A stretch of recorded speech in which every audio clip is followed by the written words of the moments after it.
လူတိုင်းမှာနှလုံးသားနဲ့တိတ်ထားတဲ့လူတစ်ယောက်တော့ရှိကြမှာပါသူ့အကြောင်းကိုစဉ်းစားလိုက်တိုင်းနာကျင်တယ်လို့ခံစားရတယ်ဒါပေမဲ့လည်းတိတ်ထားခြင်းနေတော့မယ်အခုဆိုသူ့ဘက်မှာရှိနေမလဲဘာတွေလုံးနေလဲမသိဘူးသူကြောင့်ပြီးခွင့်ရတဲ့အရာတော့ပထမဆုံးအချဲဆိုတာအချဲဆိုတာ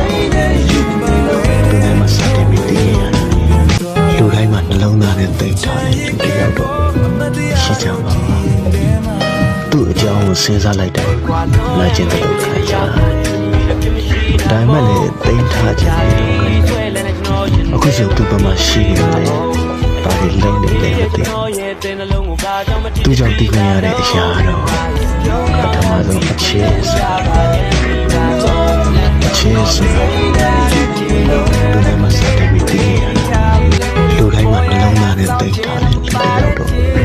ရှိကြမှာပါသူ့အကြောင်းကိုစဉ်းစားလိုက်တိုင်းနာကျင်တယ်လို့ခံစားရတယ်ဒါမှလည်းတိတ်ထားခြင်းနေတော့အခုဆိုသူ့ဘက်မှာရှိနေမလဲဘာတွေလုံးနေလဲမသိဘူးသူကြောင့်ပြီးခွင့်ရတဲ့အရာတော့ပထမဆုံးအချဲဆိုတာသူနဲ့မဆက်တဲ့မိတီးရလူတိုင်းမှာနှလုံးသားနဲ့တိတ်ထားတဲ့လူတစ်ယောက်တော့ရှိကြမှာပါသူ့အကြောင်းကိုစဉ်းစားလိုက်တိုင်းနာကျင်တယ်လို့ခံစားရတယ်ဒါမှလည်းတိတ်ထားခြင်းနေတယ်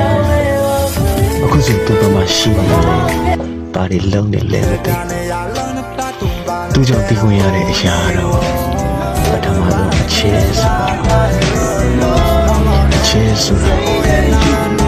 သူနဲ့မဆက်တဲ့မိတီးရ